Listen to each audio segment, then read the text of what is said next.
Welcome to Soundtrack Limited, a place where two friends talk about music to each other. Hey, what's up? Today is January 21st, and holy crap, this happened.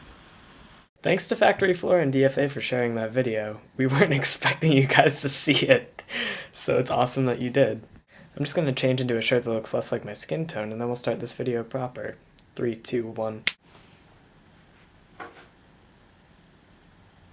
Okay, great. So one of my favorite perks about being music director at my college's radio station is that I get to hear advanced copies of really cool albums. And it gets really exciting when one of those albums also happens to be one of my most anticipated of the year. Long story short, shouts out to Terrorbird Media for the advanced copy of Yeah Right by Bleeding Rainbow.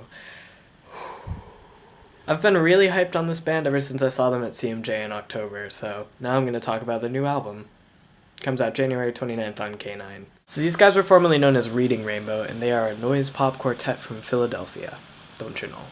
Their first two albums are often classified as indie pop or twee, but with the addition of two new members, they've since expanded their sound into something that's much louder than what they were doing previously. They also spent more time in the studio on this record, which means that it's a lot more polished than their previous ones, which is a good thing. Oh, my hand looks like it's glowing.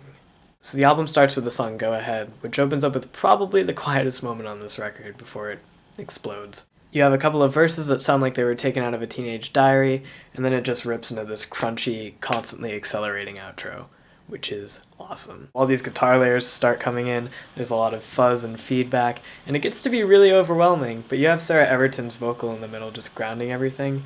It's a really beautiful moment. I don't know where I'm going to. Talking to you is all I ever do. I hope you appreciated that serenading. So after the following song, Pink Ruff, which kind of kicks you in the balls for 3 minutes, the album begins settling down and starts pulling some of its punches. Which is honestly fine with me, because if this album was entirely like, then songs like Drift Away and Fall Into Your Eyes would not have the same cool druggy vibe that they have. Not that I'm trying to say that drugs are cool. Don't do drugs. The point that I'm trying to get at is that this band sounds like it actually crafted its mid-tempo songs rather than just trying to kick you in the face with pure energy and nothing else. The fast-paced freakouts come as a reward rather than the focal point, which is great because it gives the album an interesting dynamic. You can't say that about too many rock albums nowadays. Can I get a hashtag rare right around here? Right over here.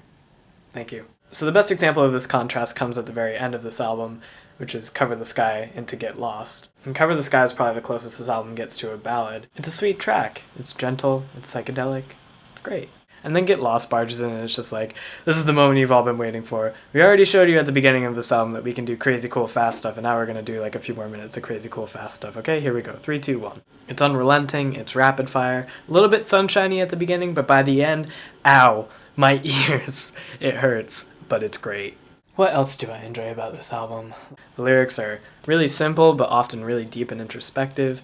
The melodies are really catchy. I often find them stuck in my head. It manages to create walls of sound that can either wake you right up or put you into a trance. It's just great. It's just a great album. Okay, fine, I said it. There we go. If I have one reservation, it's that some of the songs on the album, especially Losing Touch and Shades of Eternal Night, they feel like they run on a little bit longer than they should. This isn't a concise record by any stretch. It's upwards of 50 minutes. Well, most rock records nowadays are between 35 and 45 minutes. But at the same time, shortening some of these tracks would take away from the fact that this album just wants to take its time getting to its destination.